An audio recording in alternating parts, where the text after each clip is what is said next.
Essa é uma das porções.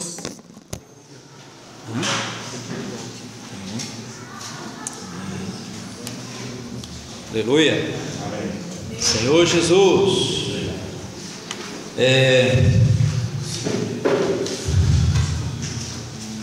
Wanderson, traz um pouco de água para mim, por favor, por gentileza. Obrigado. Todos já abriram já em Mateus capítulo 5, versículo 20? Amém. Esse versículo faz parte da constituição do reino dos céus. É um dos artigos da Constituição celestial. Amém? Amém. Senhor Jesus. Amém. Antes de nós lermos esse versículo, vou fazer uma oração. Senhor Jesus. Amém. Senhor Jesus. Amém. Te louvamos por essa manhã. Amém. Te louvamos por esse momento que o Senhor nos concedeu. Amém. Diante da mesa do Senhor. Amém. Senhor, realmente que teu amor possa nos tocar. Amém. Que teu amor de fato possa mudar a nossa vida. Amém. Somente o teu amor pode nos fazer mudar. Ó Senhor Jesus. Amém. O Senhor se entregou por cada um de nós, foi pelo amor. Amém. Não foi pela obrigação. Senhor, não foi pela necessidade, mas foi pelo amor. Por isso nós estamos aqui nessa manhã, Senhor, diante do Senhor. Toma, Senhor, a minha vida nas tuas mãos. Senhor, nessa manhã eu reforço a minha fé no Senhor. Ó Senhor Jesus, renovo diante de ti a minha aliança contigo. Senhor, que nessa manhã possamos ser fiéis a essa palavra. Senhor, tu bem possa abençoar a tua congregação. Senhor, que nessa manhã que está nos ouvindo, Senhor, prepara cada um de nós. Repreende Satanás. Senhor, repreende os seus anjos caídos. Ó, todos os demônios sejam repreendidos. Ó, em nome de Jesus. Senhor, nessa manhã só queremos ouvir ao Senhor. Por isso, Senhor, toma nossos corações, toma nossos olhos, toma, Senhor, nossos ouvidos, toma nossa boca, Senhor, os nossos pensamentos, os nossos pés e mãos, ó, que pertençam somente ao Senhor. Ó Senhor Jesus, abençoa-nos com a tua palavra. Ó, fala-nos um pouco mais essa manhã, Senhor, acerca da tua vontade, acerca do seu desejo eterno. Ó Senhor Jesus, nós somos ministros de uma nova aliança, nós somos ministros do Espírito, nós somos ministros da letra. Ó Senhor Jesus, louvado seja o teu nome. Amém. Aleluia. Então vou pedir para que os irmãos homens possam ler esse versículo. Amém. Os irmãos homens. Os varões, tem varões aí? Espera aí. A vossa justiça não excedei em muito para os escribas e fariseus, jamais entrarei no reino dos céus.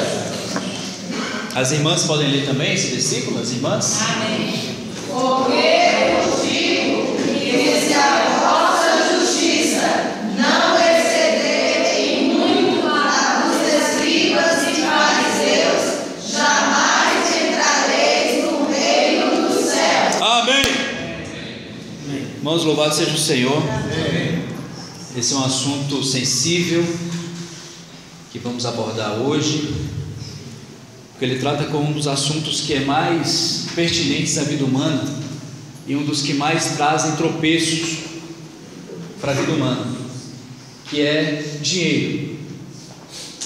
Fala de dinheiro. Quem gosta de dinheiro aí, diga amém. Amém. Eu acho que a maioria não está gostando de dinheiro não.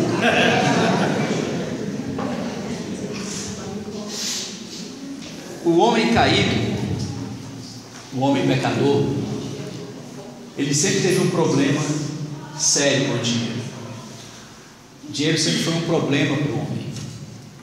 E o dinheiro se tornou tanto problema para o homem que ele se tornou um Deus para o homem. Ele tornou-se um ídolo para o homem caído. A maneira como os homens lidam com o dinheiro, a confiança que os homens colocam no dinheiro, é de fato como se o dinheiro fosse um Deus. Que tudo o que eles vão fazer, ou tudo o que eles confiam na terra, é o que eles possuem. E o Senhor Jesus, lá em Mateus capítulo 6, se não me engano, no versículo 24, fala que nós não podemos servir a dois senhores. E esses dois senhores, aqui no contexto, é mamon. Ele fala: você não pode servir a Deus, o Criador, e as riquezas. E riquezas no grego é mamon. Mamon é um ídolo, mamon é um Deus. Então o Senhor disse que no Novo Testamento você não pode servir a Deus e as riquezas. Como é então que nós, que somos regenerados, que nascemos de novo, que somos ministros de uma nova aliança, lidamos com o dinheiro? A maneira como lidamos com o dinheiro não pode ser da mesma maneira que os incrédulos lidam com o dinheiro. A nossa atitude para com o dinheiro é diferente, não é da mesma maneira. Nós não gastamos o nosso dinheiro de acordo com o que os ímpios gastam, porque nós não podemos servir a Deus e as riquezas. Porque no capítulo 6 de Timóteo,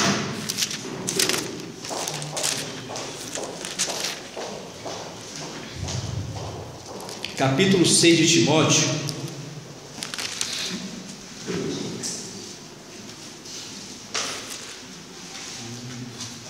todos acharam? 1 Timóteo, 1 carta de Paulo a Timóteo, capítulo 5, versículo 6.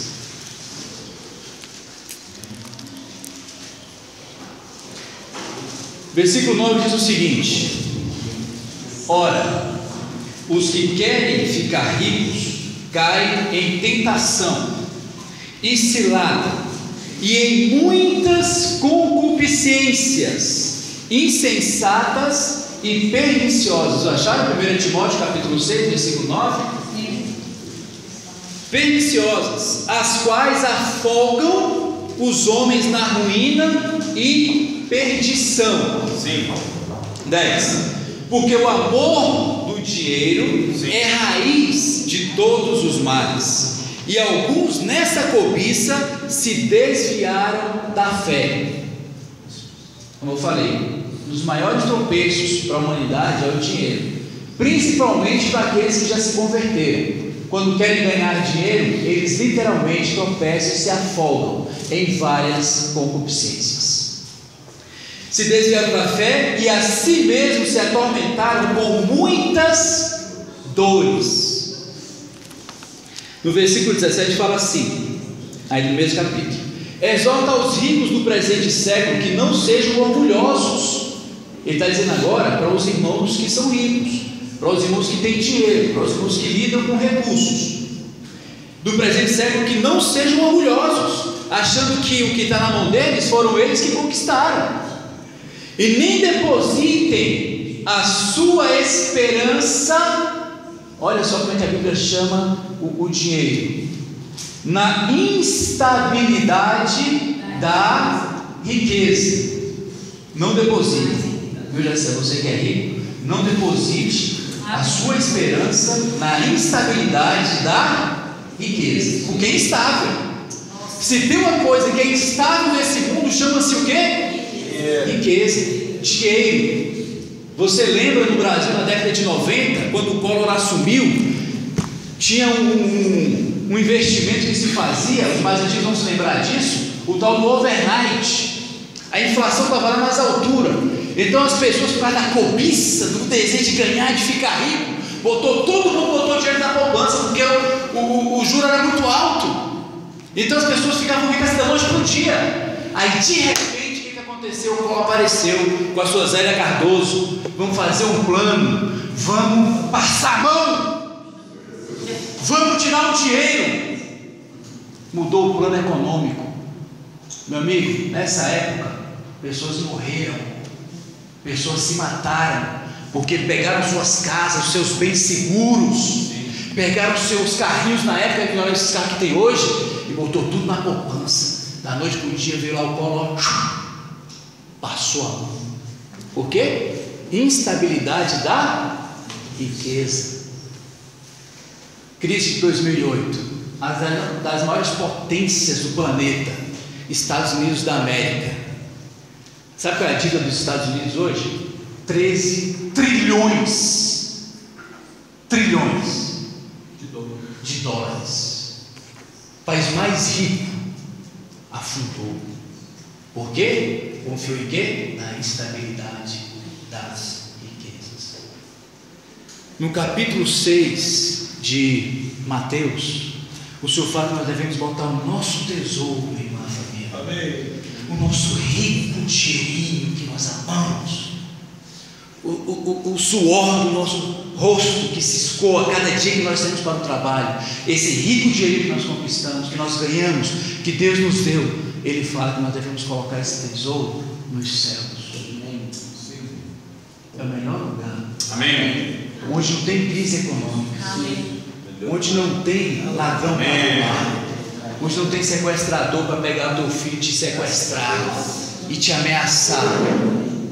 Melhor lugar para investir. Sim. Por que eu estou falando de tudo isso nesse primeiro momento? Para entrar no assunto que nós vamos falar agora de manhã, que é acerca dos dízimos e ofertas. Nós já estamos acostumados muito a falar sobre dízimos e ofertas, e talvez lidamos de uma forma tão legalista com essa questão, que nós não conseguimos mais desfrutar da graça abundante que Deus tem para nós. E nós preocupados com isso, irmãos, porque dinheiro sempre é um problema muito sério, muito sério. Se nós não sabemos lidar com o dinheiro, só para vocês terem uma ideia, na Bíblia existe, Enia Moreira Aguiar, aproximadamente 500 versículos que falam, que tratam sobre oração. 500 que falam sobre oração. E aproximadamente também uns 500 versículos que falam sobre fé, confiança, mais ou menos uns 500. Mas tem 2.350 versículos na Bíblia que fala sobre dinheiro e posses. 2.350 versículos na Bíblia que falam de dinheiro e de posses, de bens. 2.350. Então, se há essa quantidade de versículos, o dobro sobre oração, o dobro sobre fé, então mostra que esse assunto é muito importante. 38 parábolas nós temos que os proferidas pelo Senhor Jesus. 16 dessas parábolas falam sobre dinheiro. Então o Senhor deve estar muito preocupado, não está não, irmão? Se ele registrou tantos versículos assim para falar desse assunto, é porque ele tem uma preocupação. Ele está querendo que o dinheiro não se torne para nós um Deus.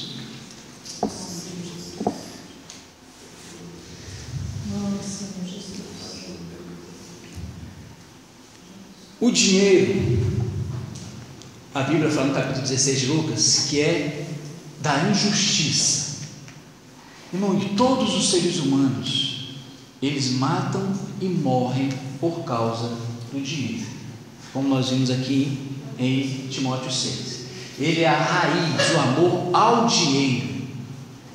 Não é o dinheiro, é o amor ao dinheiro. Pessoas deixam de cumprir com seus votos com Deus por causa de uma cobiça do coração. Nós vamos entrar nisso daqui a pouco para falar sobre isso.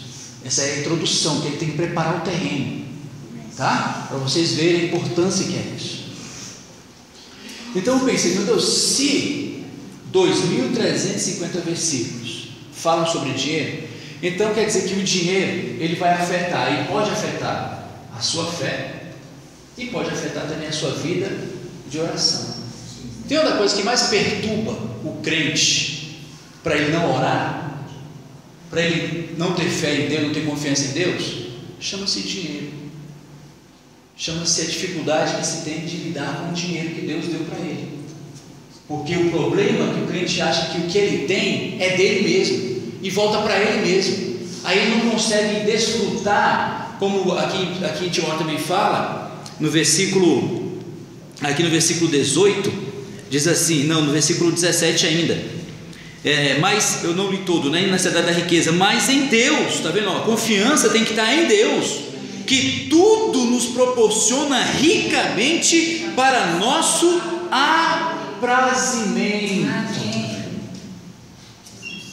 Que dá a impressão que Deus vai tirar tudo, vai deixar você pobrezinho, né? Não, tudo Ele nos dá para o nosso aprazimento. Aí ele diz no 18: que pratiquem o bem.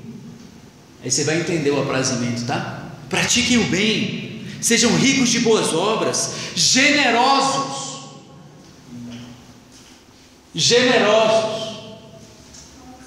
É dar mais do que você pode. Generoso. Nós vamos falar também sobre isso aqui daqui a pouco. Generosos em dar e prontos a repartir. Você sabe qual é um dos maiores malefícios da teologia da prosperidade que eu estou pregando hoje aí? Ela rouba a esperança do crente de ir para o céu. Ela tirou o céu do crente. Ela tirou o anseio que o crente tinha de ir para o céu. Qualquer crente que está nessa teologia da prosperidade vai parecer que quer ir para o céu. Ele vai dizer bem assim para você: irmãos, quero sim, mas não agora. Pode perguntar. Irmão, você quer ir para o céu? Não quero, mas não agora. Por quê? Eu estou cheio de dinheiro nas minhas mãos. Eu tenho que fazer cruzeiros. Eu tenho que viajar. Eu tenho que comprar carro novo. Eu tenho que comprar casa nova. Eu tenho que fazer. Mas está tudo voltado para quem?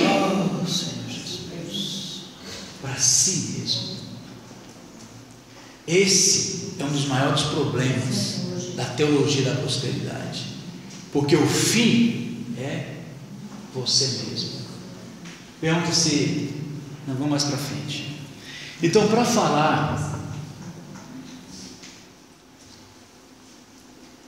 sobre dízimos e ofertas, nós precisamos remontar um pouco a história. Nós precisamos ver onde é que surgiu a prática do dízimo e qual era o princípio que norteava essa prática. Então eu vou apresentar para os irmãos nessa manhã 3 períodos distintos, com princípios distintos acerca do dízimo e acerca das ofertas. O primeiro período que nós vamos ver é um período conhecido na Bíblia, que é um período antes da lei. Vocês não sabiam que existia um período antes da lei? Sabiam, né? Claro que sabiam, né? Que pergunta que eu estou fazendo, né? Havia esse período, que esse período ele perfaz Gênesis capítulo 1 até Êxodo capítulo 18. É o período conhecido como período sem lei. Não havia lei como os mandamentos que nós conhecemos. Não matarás, não roubarás, não terás outros deuses diante de ti, honra teu pai e tua mãe, porque esse é o primeiro mandamento com promessa, não cobiçarás a mulher do teu próximo, o carro do teu próximo, a roupa do teu próximo, não cobiçarás, não matarás, não furtarás. Esses mandamentos.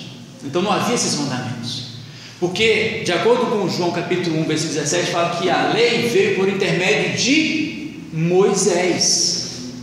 Então a primeira parte que nós vamos ver agora, dessa primeira referência acerca do dízimo, ela veio antes de Moisés. Então que é conhecido o período antes da lei, que vocês já sabem agora, né? Que vai de Gênesis 1 até Êxodo capítulo 18.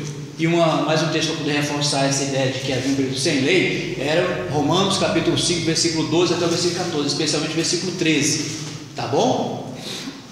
Eu estou falando tudo isso que é para a gente poder nos basear no que nós vamos falar.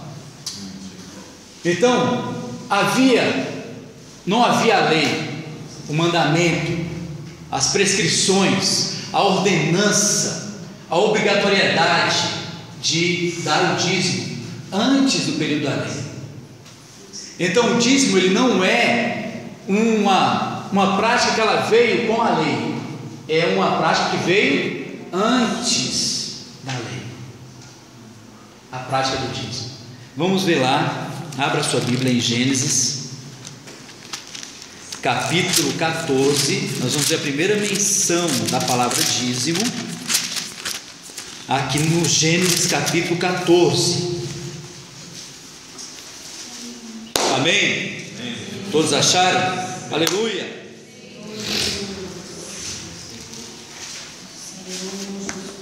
Nós vamos ver, queridos irmãos, o princípio que regia esse período anterior à lei. Abraão foi o primeiro homem que praticou dar o dízimo. E Abraão, aqui, ele tinha acabado de vencer 4 reis, porque ele soube que o seu sobrinho Ló, que estava em Sodoma, estava lá construindo sua casa, construindo seus patrimônios, estava lá em Sodoma. Esse Ló que estava em Sodoma, ele foi atacado por 5 reis, que atacaram Sodoma. E nesse ataque de Sodoma, Ló foi levado cativo pelos 4 reis, por 4 reis, foi tirado de Sodoma por 4 reis, e com isso todos os bens de Ló também foram levados cativos. Aí essa informação chegou para Abraão. Abraão chegou uma pessoa que conseguiu escapar, alguém rápido, né? Corria bastante, chegou para Abraão: rapaz, isso aqui aconteceu, Ló foi preso, Ló foi levado cativo. E Abraão, por amor ao seu sobrinho, providenciou 318 soldados capazes, habilitados para a guerra. Ele fez um plano, uma estratégia, e foi agora para poder fazer o quê? Resgatar o seu sobrinho Ló. Ele foi para resgatar o sobrinho Ló. E quando ele resgata o seu sobrinho Ló, ele tira os bens de Ló, de Sodoma. Tem que sair os bens primeiro. Se você não tirar os bens, a pessoa não sai. Então o que é que fez? Tirou os bens. Aí a Bíblia aqui no texto depois você pode ler. E a Ló e as mulheres. Então Abraão, ele pegou nessa guerra, ele tira os sobrinhos, e como ele venceu a guerra, ele tem direito aos despojos, aquilo que se é conquistado do exército que foi perdido. Então o Abraão, junto com seus 318, pega todos esses despojos e vai saindo. E de repente aparece para Abraão, a menção dele aqui é uma menção até inusitada, porque não se fala mais dele na Bíblia. Ele aparece aqui. É alguém chamado Melquisedeque. Aqui, no versículo 18 diz assim: Melquisedeque, rei de Salém, trouxe pão e vinho, era sacerdote do Deus Altíssimo. Abençoou ele a Abraão e disse: bendito seja Abraão pelo Deus Altíssimo, que possui os céus e a terra, e bendito seja o Deus Altíssimo, que entregou os teus adversários nas tuas mãos, e de tudo lhe deu Abraão o dízimo. Olha só, tinha lei aqui? A lei já havia aqui na época do Abraão? Então Abraão seria obrigado a dar o dízimo? Havia alguma coerção para Abraão dar o dízimo? Não.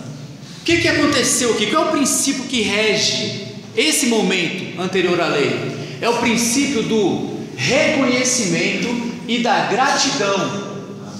Abraão, Gabriela, reconheceu que a vitória que ele obteve contra aqueles 4 reis não veio dele, dos seus 318 soldados.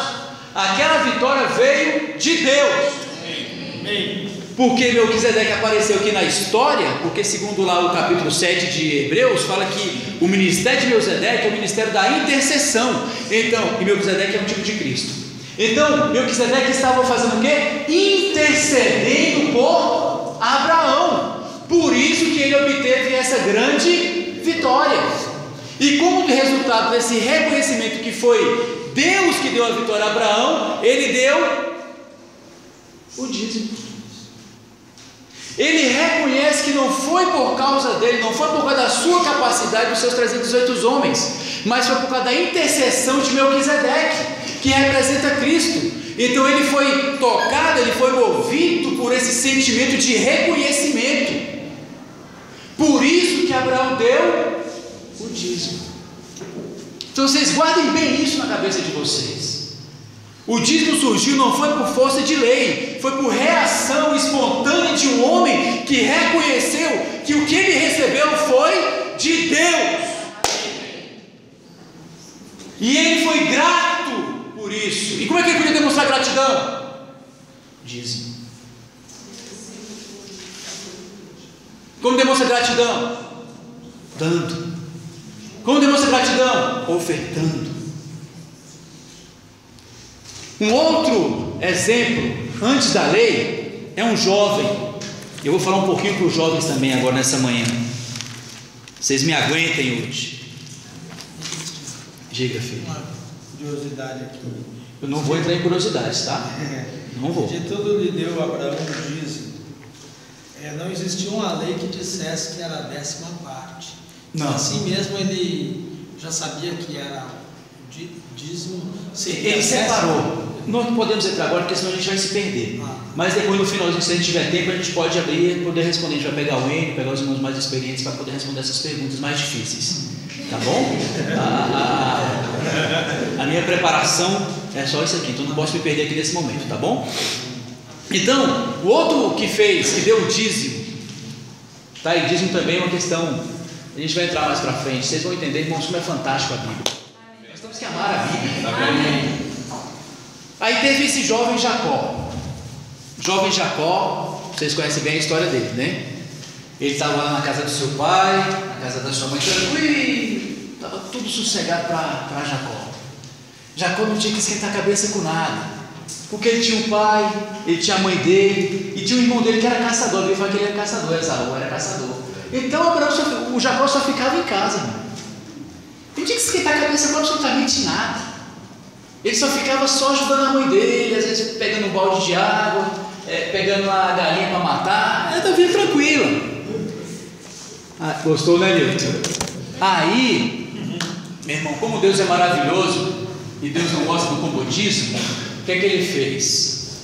O pai estava prestes a morrer, o seu Isaac estava prestes a morrer, já estava cego. Jacó, juntamente com a mãe dele, elaborou um plano para que ele recebesse o direito da primogenitura, tá? Para ele poder ter direito a tudo do pai.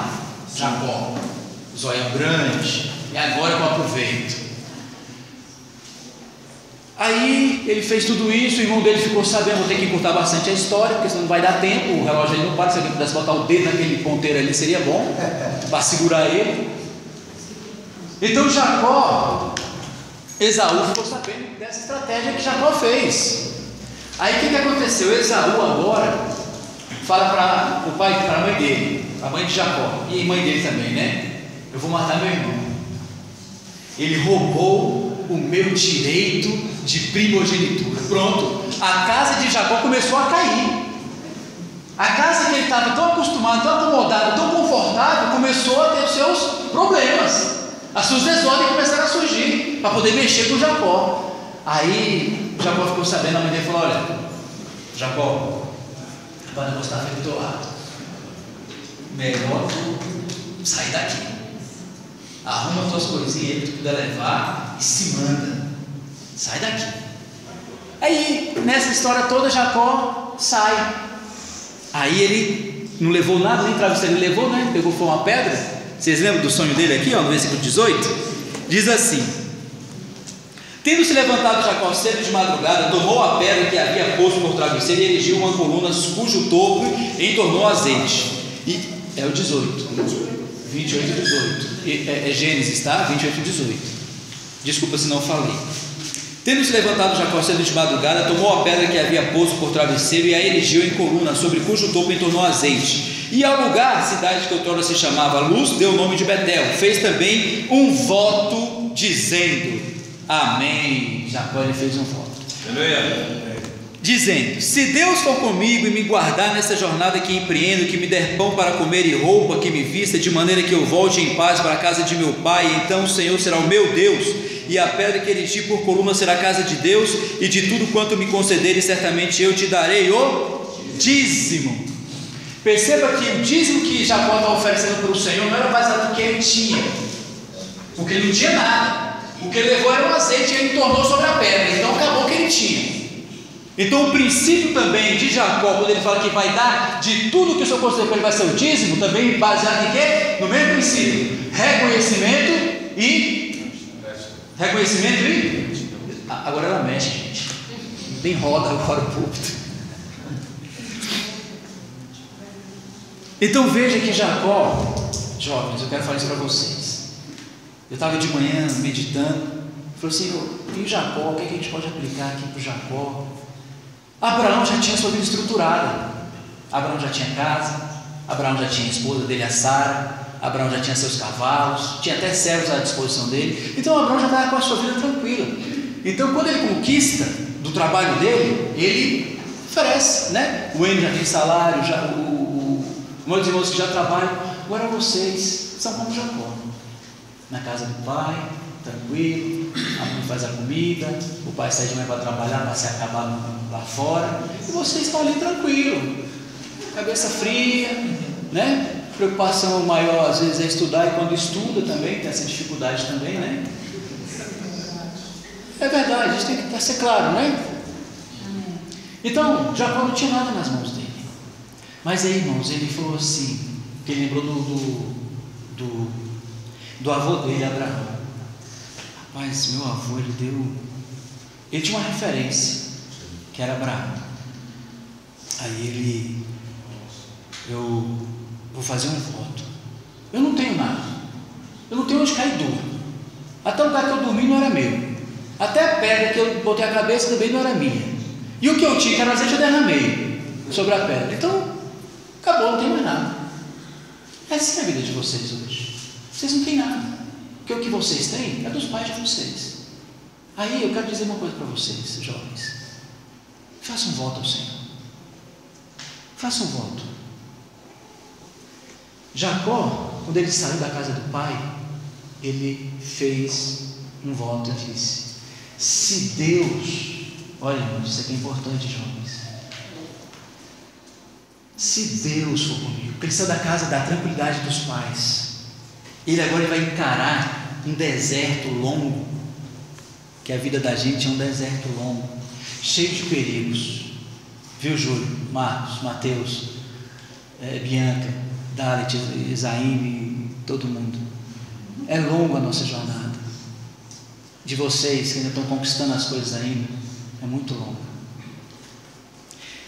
Se não houver esse compromisso de vocês, agora, na cidade que vocês estão, com Deus, agora, com Deus, eu sinto em dizer-lhes, muitos de vocês irão se perder pelo deserto, porque no deserto, as serpentes que estão lá, os escorpiões, hoje eles são tipificados pelo namoro precoce, hoje são tipificados pelas amizades que estão levando muito de vocês para o buraco, espiritualmente falando, as amizades, os amigos, tá? Que não querem nada com Deus, e que às vezes no nosso coração gera uma duplicidade, porque você às vezes olha para a vida do seu colega e olha para a sua vida cristã, aí seu coração fica dividido, aí você não sabe se você quer ficar com o seu amigo e as suas amigas, ou se você quer servir o Senhor, aí o coração fica em cima do mundo. Então Jacó aqui, ele falou: Senhor, se tu me guardar, amém, daqui que eu estou saindo desse momento agora, casa do meu pai, se tu me guardar até o meu casamento, amém, até eu conquistar minha casa, até eu conquistar o meu carro, sim, tudo isso que o Senhor está me concedendo, amém, eu vou te dar o dízimo, amém, porque ele estava reconhecendo que só Deus poderia levá-lo até a sua jornada, amém, que é uma jornada. Só Deus, queridos jovens, vai guardar vocês. Mas quem tem que fazer isso são vocês. Levante-se e faça um voto ao Senhor. Não espere conferência, não espere vida saudável, não espere que você vai pegar na sua mãe e trazer você para reunião. Não, faça você um voto. Se Deus for comigo, se Deus me guardar, se Deus me livrar, se Deus me levar até onde eu estou querendo, Deus, tudo eu vou dar para o Senhor. Amém. Mas quem tem que fazer é vocês, porque muitos de vocês já estão criando asas, muitos estão indo para a universidade, muitos já estão na universidade. Se não for feito esse voto, meu irmão, a universidade vai engolir você, as amizades vão engolir você e vai matar a sua vida espiritual. Sim. se me concederes nessa jornada que empreendo. Jacó, ele elaborou uma meta para a vida dele, um plano para a vida dele. Ele sabia onde é que ele queria chegar. Deus, eu estou aqui, eu quero fazer bem o meu nível médio, quero me dedicar, quero me esmerar, quero tirar 10 em todas as matérias, eu quero me dedicar para isso, Senhor. Essa é a minha meta, é meu propósito.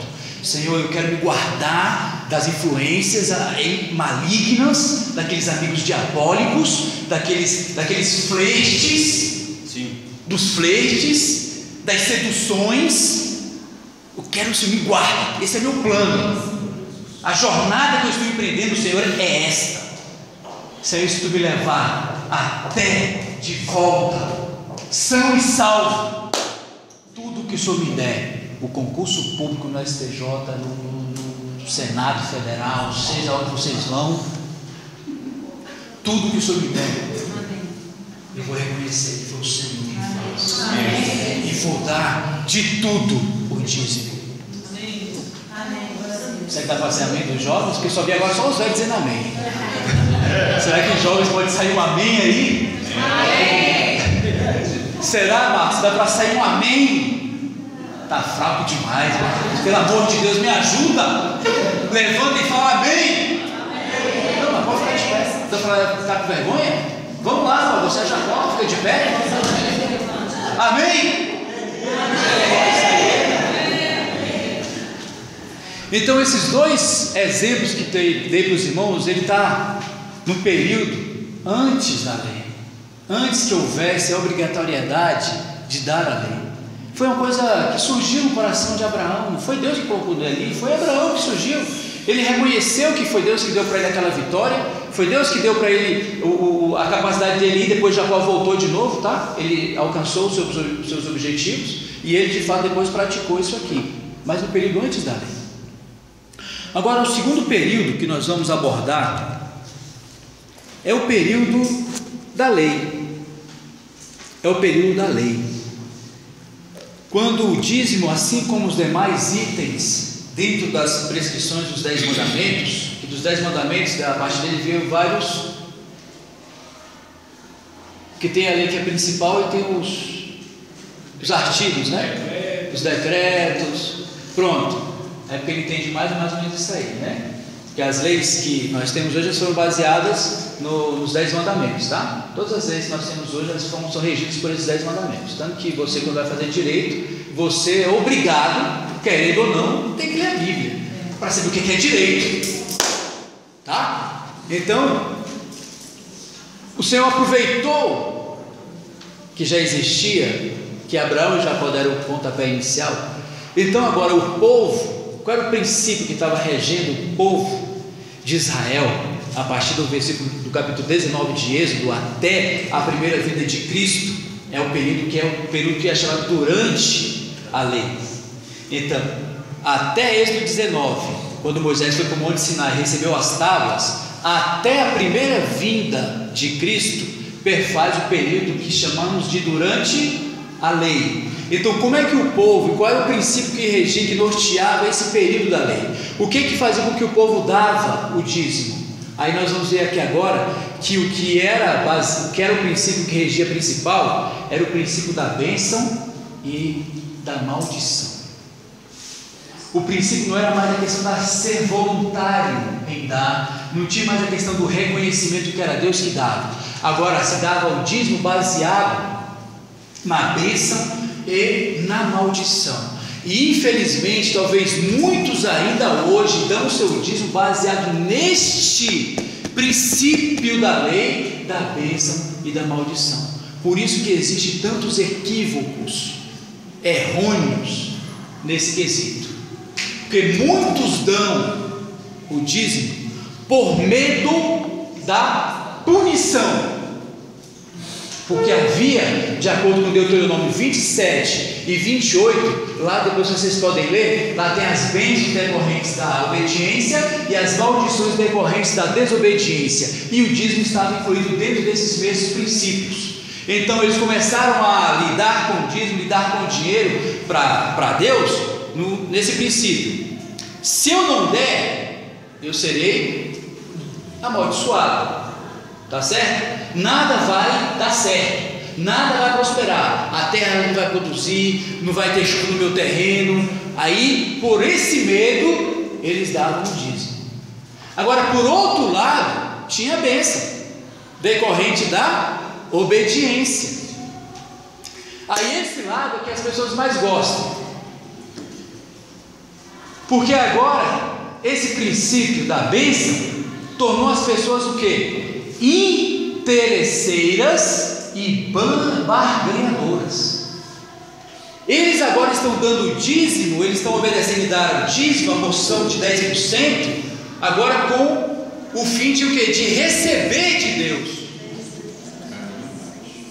Por isso que você ouve nos programas de televisão, tem que ter cuidado com esse programa, viu? É muito perigoso. Ontem mesmo ouvi, e a média lá era assim: 5, 3 e 1. 5 mil, 3 mil e 1.000. Eu não sei como é que eles não ficam com vergonha, mas não fica não. Então agora o ofertante, ele estava ofertando, não era mais por medo da punição, agora era por interesse. Ele não tinha preocupação em dar na casa de Deus, ele estava querendo receber o quê? O que Deus podia dar. Então eles não reconheciam Deus, eles reconheciam o que Deus estava dando para eles. Era aquilo que eles agora poderiam receber, porque era muito lucrativo. Não é lucrativo? Você vai dar 10 e receber 20? É um ótimo negócio. Não tem banco nesse mundo que faça uma proposta como essa, não existe. Então tornou as pessoas interesseiras e não reconhecendo mais o senhorio de Deus, Jeová, durante o período da lei. Aí nesse período da lei havia dois momentos importantes.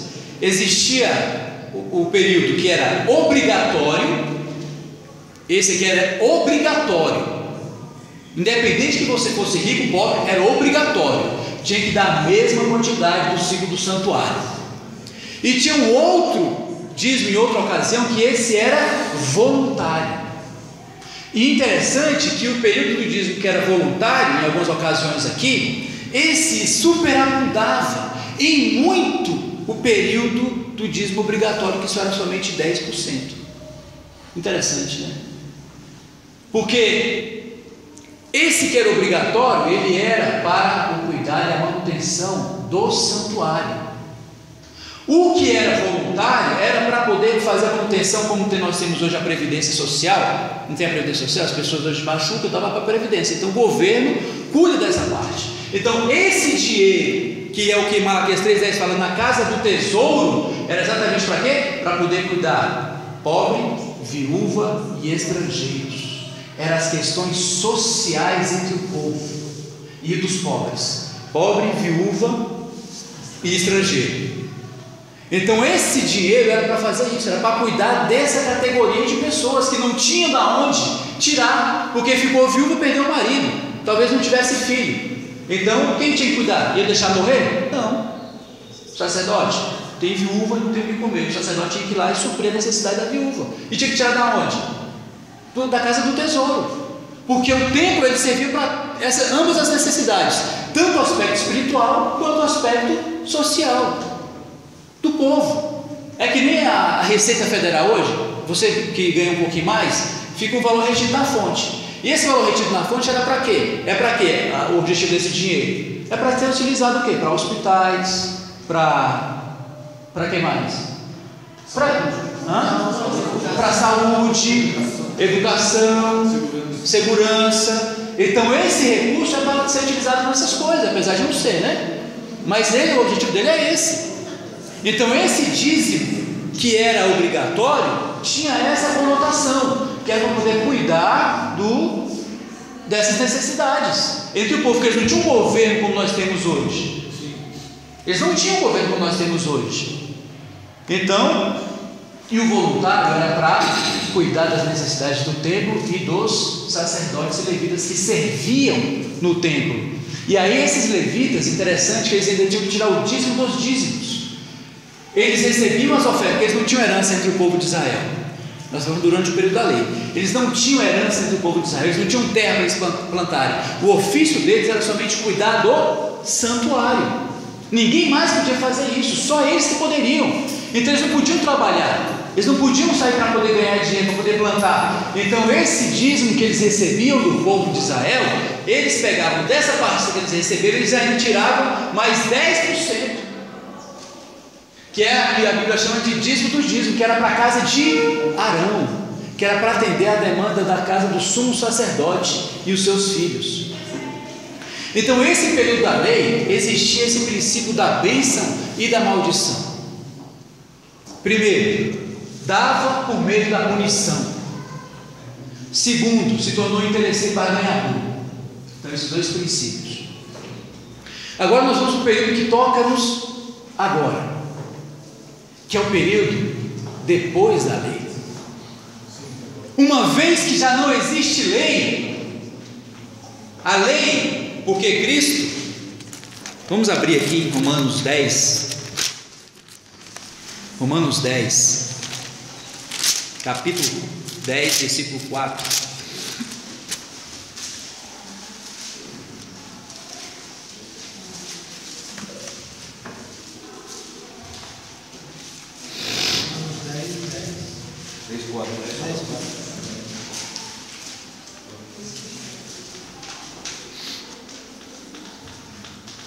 Então o princípio da lei, ele não é mais aplicado a nós hoje, tá certo? Porque Hebreus capítulo, segura aí Romanos, Hebreus, não vai dar para vocês, eu vou tendo que ler, porque senão o tempo não vai dar, ó, já ele não para não, ninguém levantou lá para botar o dedo lá. Aqui no capítulo 8 de Hebreus, nós hoje estamos debaixo de uma nova aliança. Então aqui no capítulo 8, capítulo 8, versículo 7, diz assim: e de fato repreendendo-os diz: eis aí vem dias, diz o Senhor, e firmarei nova aliança com a casa de Israel e com a casa de Judá, não segundo a aliança que fiz com seus pais, no dia em que os tomei pela mão para os conduzir até fora da terra do Egito, pois eles não continuaram na minha aliança, e eu não atentei para eles, diz o Senhor. Aí no versículo 12, versículo 13, no 13, quando ele diz nova, torna antiquada a primeira. Ora, aquilo que se torna antiquado e envelhecido está prestes a desaparecer. Então o princípio que nós estamos hoje não é mais o princípio da lei, nós não estamos mais debaixo da lei, porque aqui você vai ver aqui em Romanos 10, versículo 4, porque o fim da lei é, vocês acharam aí ou não? Amém. Vamos ler esse versículo junto. Porque o fim da lei é Cristo, para a justiça de todo aquele que crê.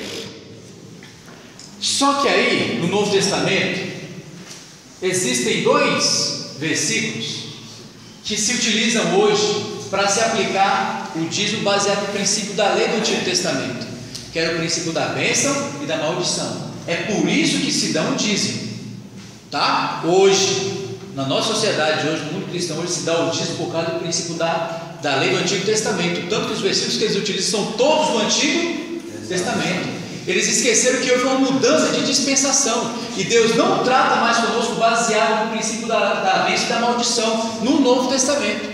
Então, como o dízimo ele era um requisito da antiga aliança, para eles poder receber a bênção, tinham que ser obedientes, correto? E alguns hoje utilizam-se esses dois versículos que vou ler para poder ratificar a prática do dízimo na nova aliança.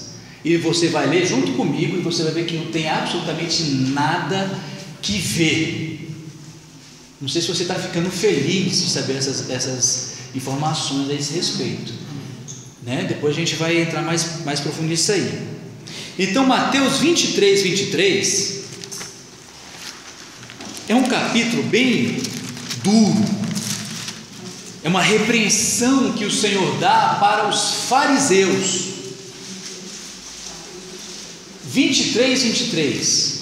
Algumas pessoas utilizam esse versículo e o de capítulo 7 de Hebreus para poderem querer ratificar a prática do dízimo baseado no princípio da lei do Antigo Testamento. Isso é importante para a gente prestar atenção, tá?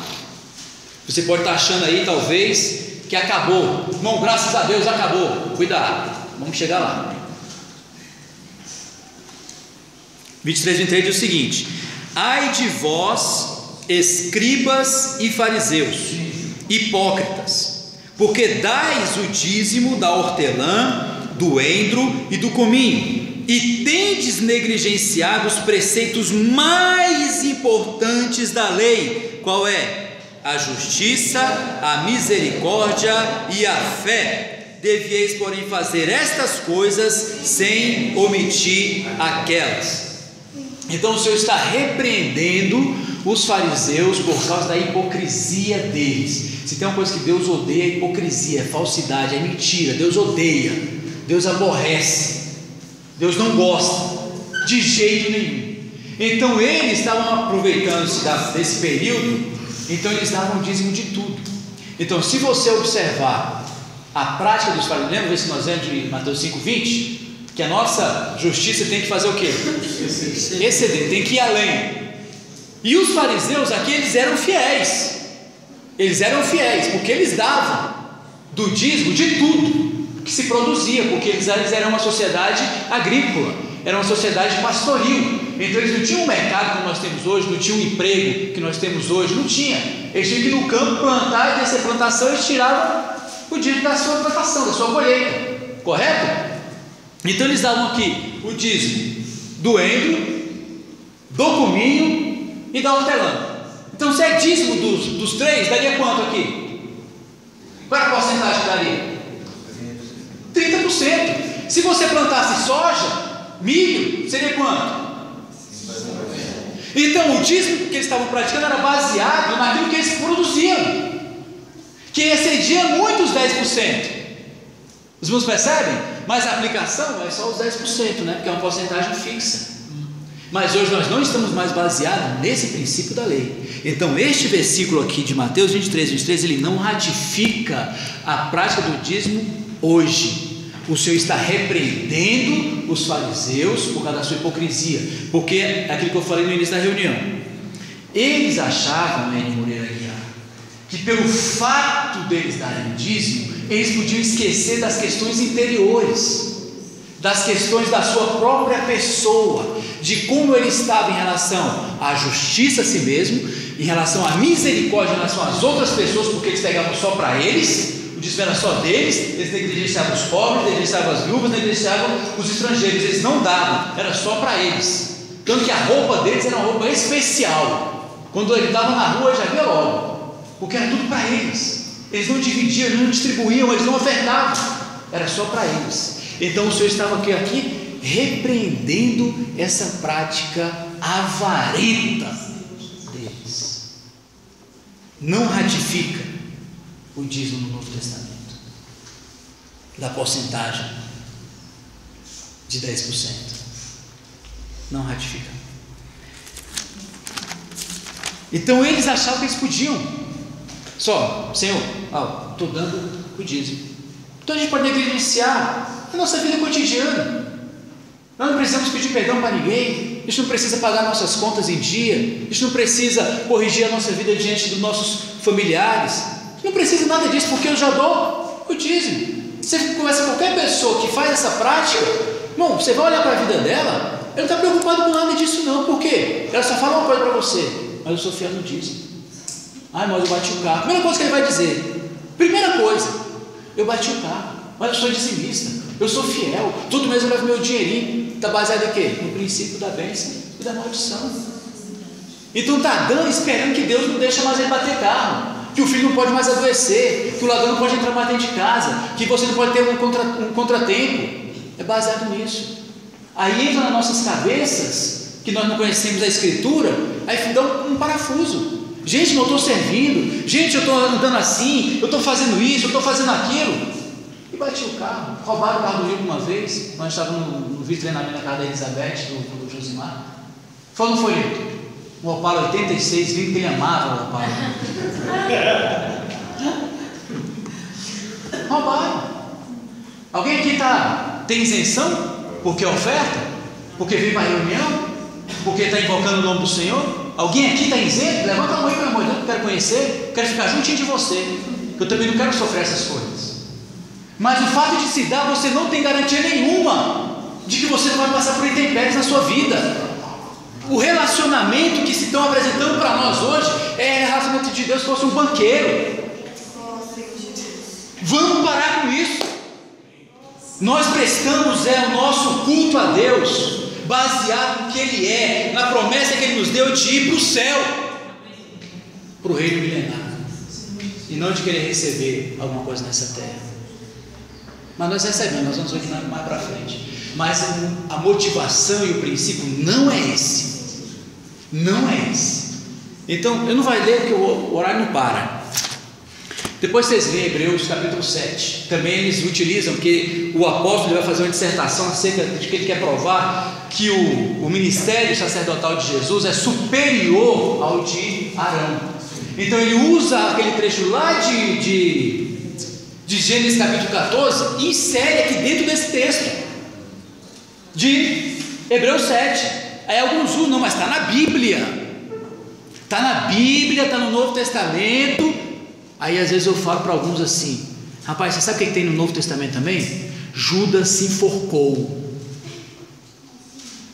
Está no Novo Testamento. Mas pela pessoa, pelo coração ambicioso, cobiçoso, aí só pega as partes que gostam, as partes que é conveniente, as partes que lhes é atraente. Os irmãos percebem isso?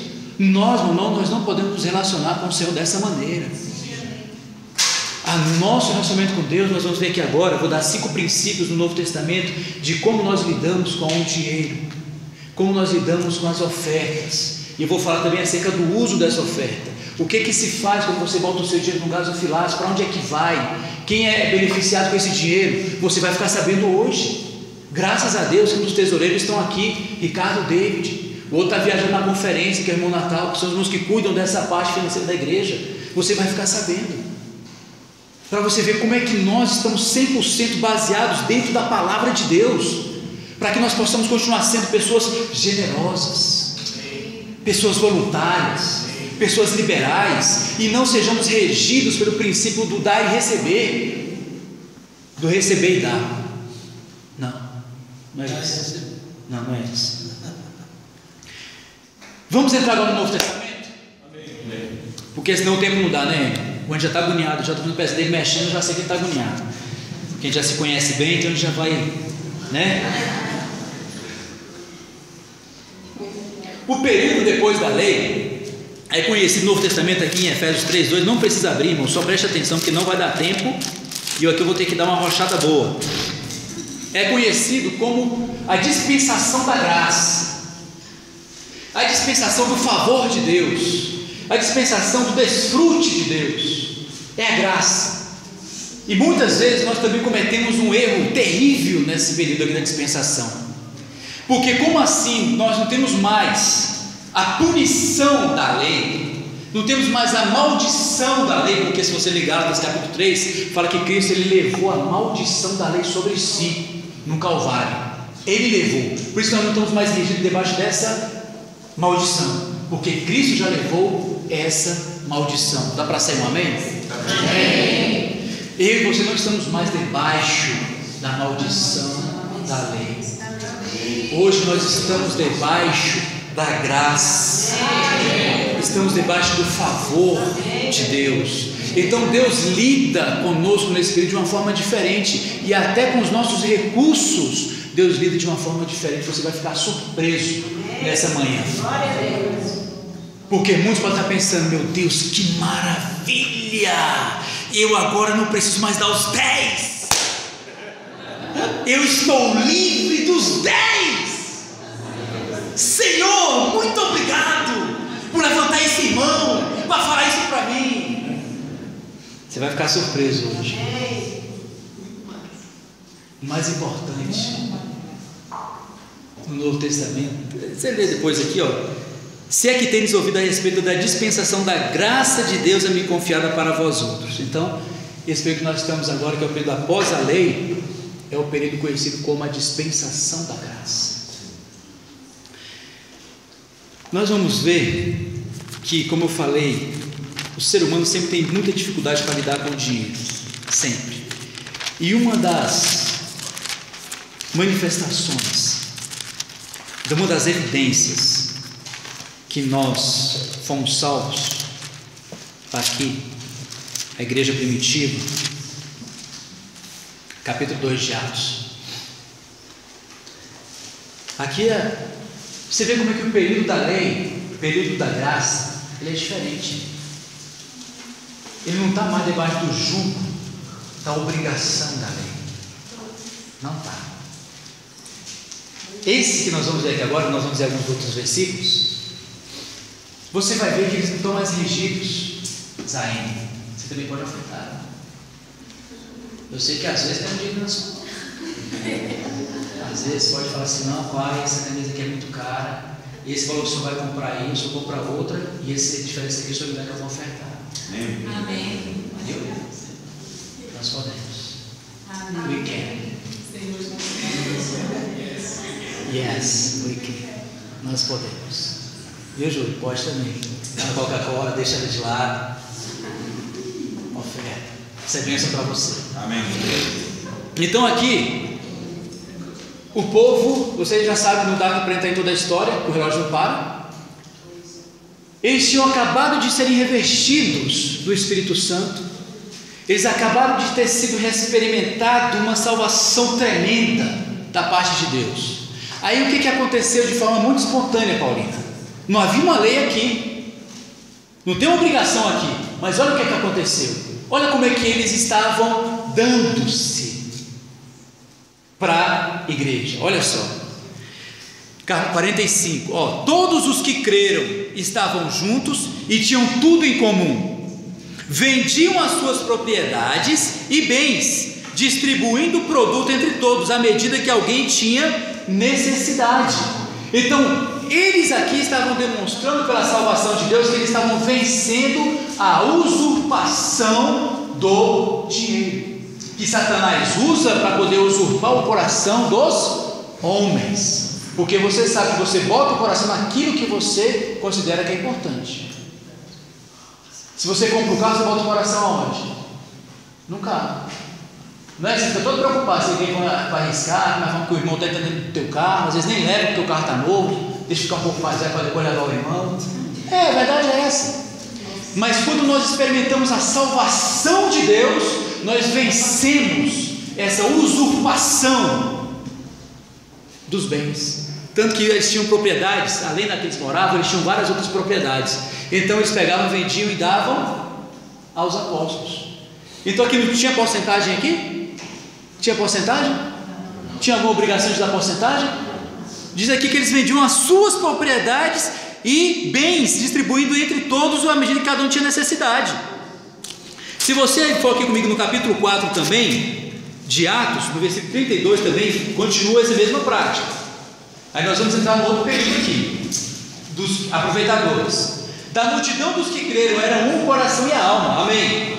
Ninguém considerava exclusivamente sua nenhuma das coisas que possuía, tudo porém lhes era comum.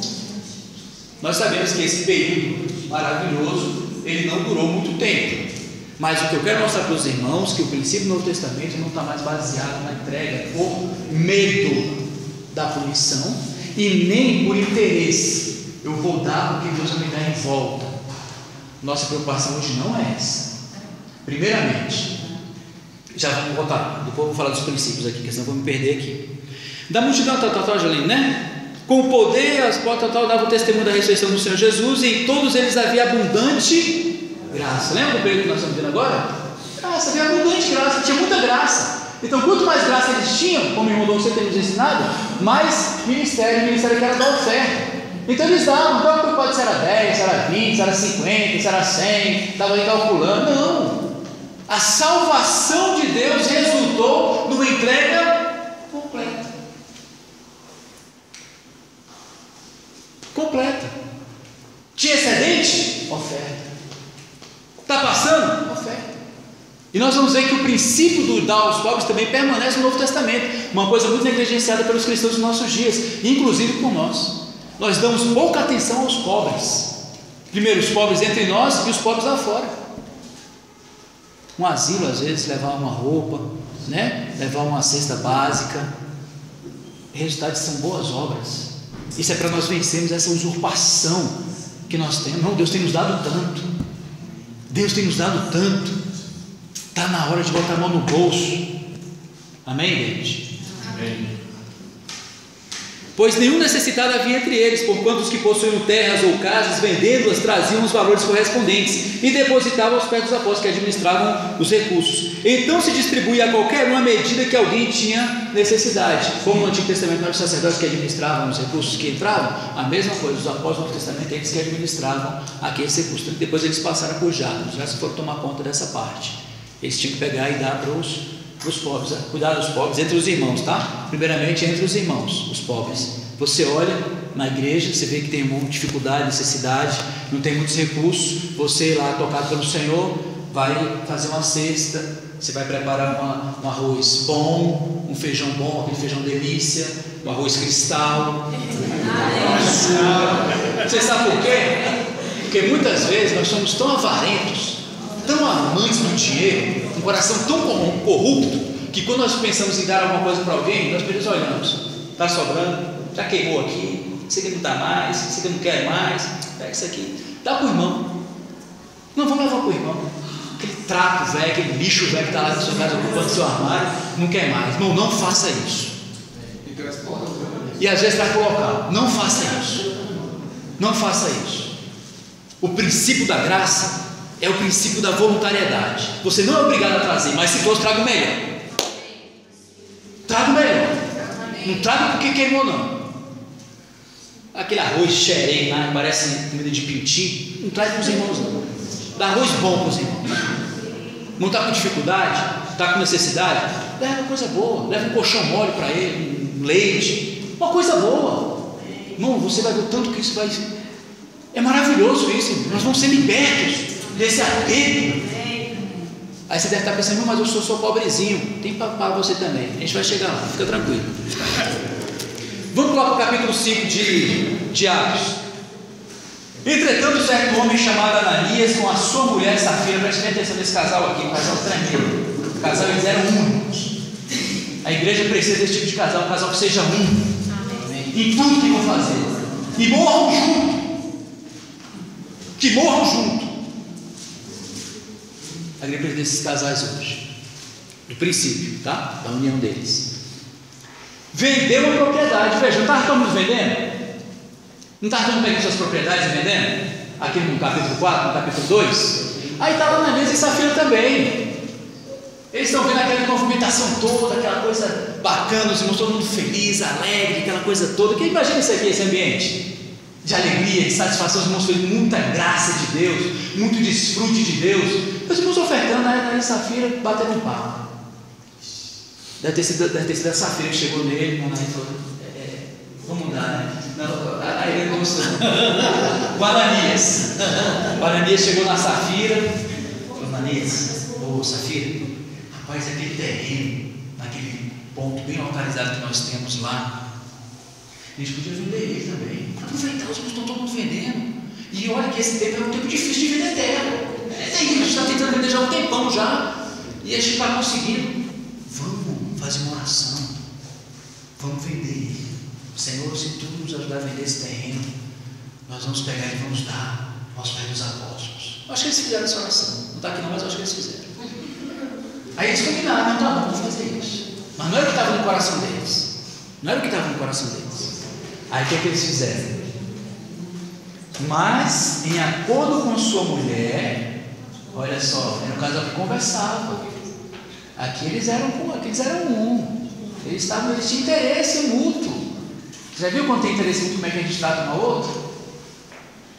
Você é calminho, você escuta, né? Você fala baixinho, meu amor, meu fofinho.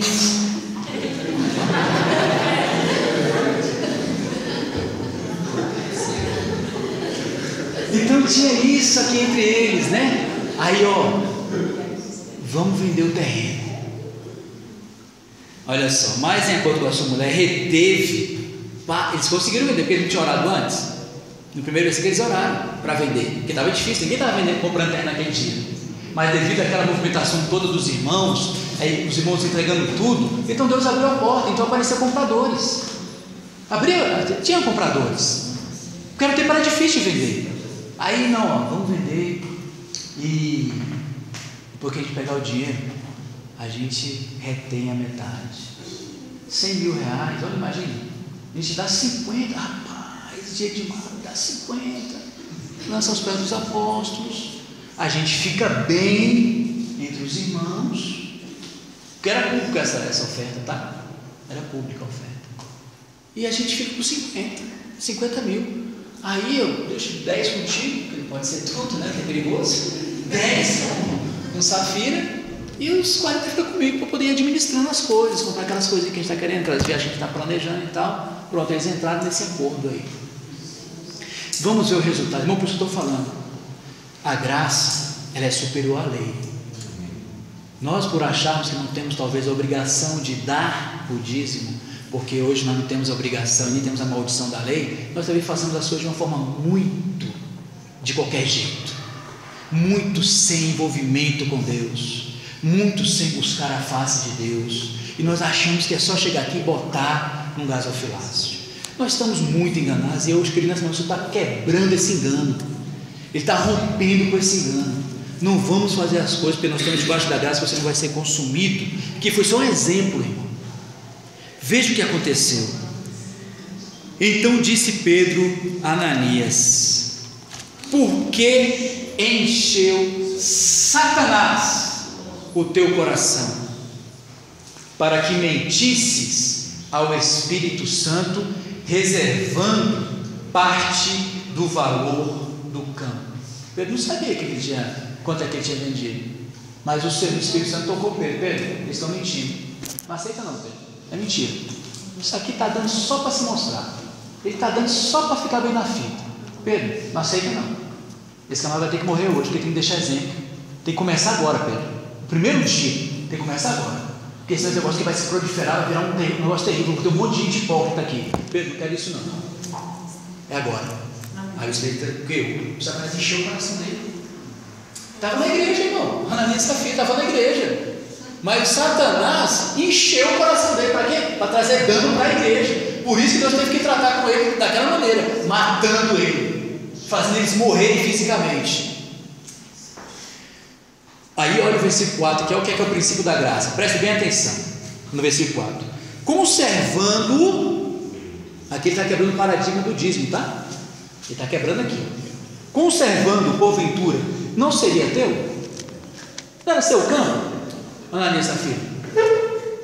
Era seu, você podia ficar para você o dinheiro, qual o problema? Você não é obrigado a trazer, você não é obrigado a dar, não é. Se você vendeu, está conservando, ele fica para você. Não estaria em teu poder? Como pois assentaste no teu coração esse desígnio, este pensamento? Não mentiste aos homens, mas a Deus. Nós não podemos querer fazer as coisas simplesmente à vista dos irmãos. Princípio da graça, irmão. Deus vê lá dentro, lá no interior, lá no seu coração, porque Ele está interessado em você, não é nas suas posses não, mas pelo fato de você ter sido recebido a salvação de Deus, você se torna uma pessoa voluntária, não oferta, você se torna uma pessoa voluntária. Esse aqui é um exemplo negativo de alguém que tentou barganhar, tentou fazer uma negociata com Deus, e Deus teve que matá-lo, literalmente, matou ele, depois matou a mulher dele, que é para deixar como exemplo, para que nos tornasse alguma coisa comum, corriqueira. É a maneira que nós vamos fazer. Não tem mais a punição, não é? No Antigo Testamento, de a terra se abrir, você não é mais eliminado do meio do seu povo. Aí você vai fazendo as coisas, não, estamos debaixo da graça, a graça é oba-oba, a graça é assim, vamos, a gente ora se a gente quiser, a gente lê a Bíblia se a gente quiser, a gente invoca se a gente quiser, e a gente oferta se quiser, e vamos fazer se quiser. Muito cuidado, porque nós podemos ser surpreendidos naquele dia da volta do Senhor e você ser colocado de lado, tá?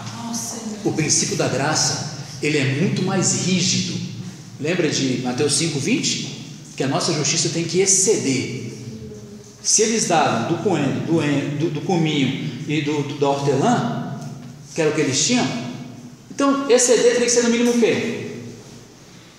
Se era 30 lá, dos 3 que eles produziam, eu tinha que exceder a justiça deles, tinha que ser quanto então?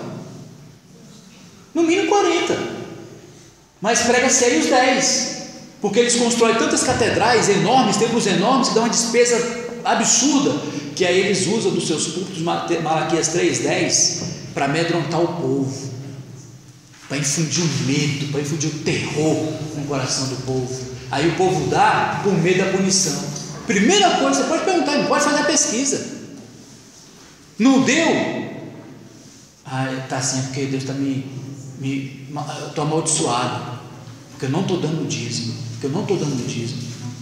E a vida dele, não tem a menor importância. Ele fala que ele bem entende, como se isso fosse uma coisa, que tudo que Deus quisesse da vida dele era só o dinheiro dele. Deus, gente, está preocupado com a sua pessoa. Amém? Amém, Janine? Então eu quero que você vai dar um pulo bem grande. Depois vocês leem Marcos 12, tá? Marcos 12 e Lucas 21, fala da mulher da viúva, só tinha 2 moedinhas lá, interessante também a colocação dela. E nessa ocasião aqui, quando eles estavam dando, os ricos lá estavam dando o que sobrava, os ricos, lá em Marcos 12, 41, dava o que sobrando, o dia estava cheio, espalhando pelo bolso, não, vamos dar no gasofilácio, jogar no gasofilácio. E o Senhor observando, ele fica lá no gasofilácio, tá? Aqui, não pensa que o Senhor está aqui agora não, ele está ali, olha lá o Senhor lá, do lado do gasofilácio, ele está observando as pessoas que depositam, como é que depositam, qual é a motivação de quem está depositando o dinheiro.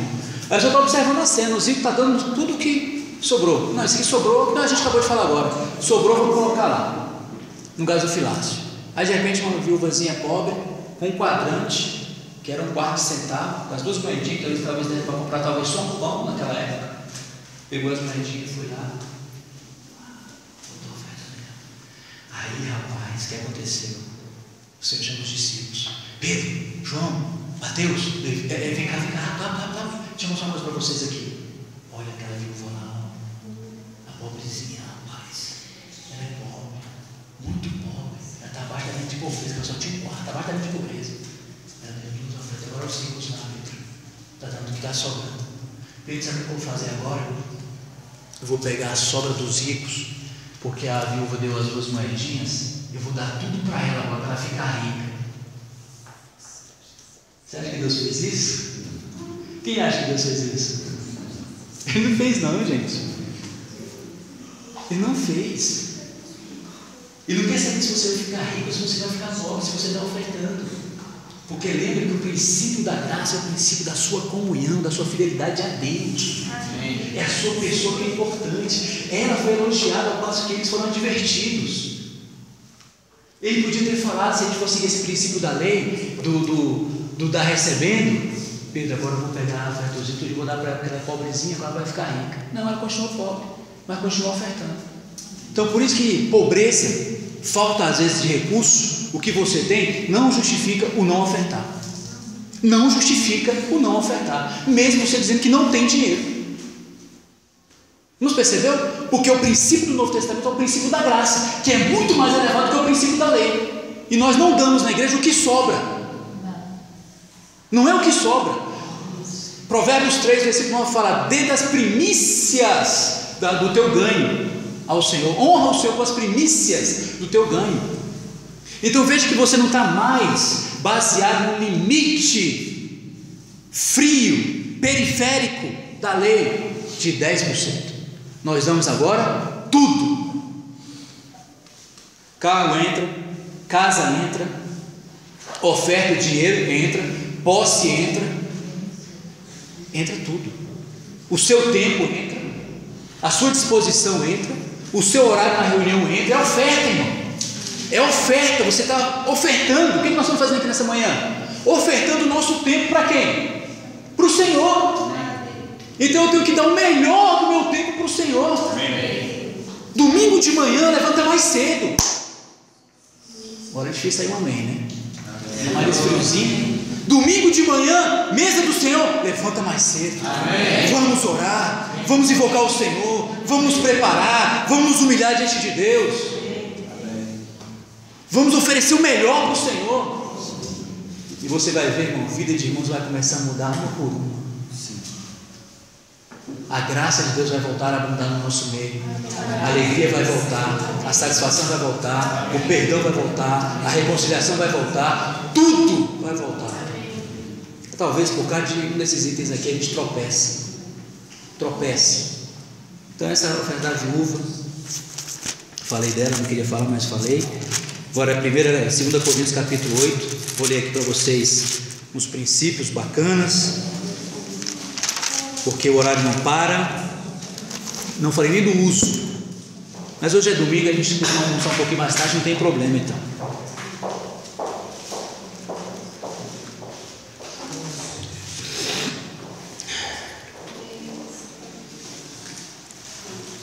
Deus está preocupado com o nosso coração, queridos irmãos.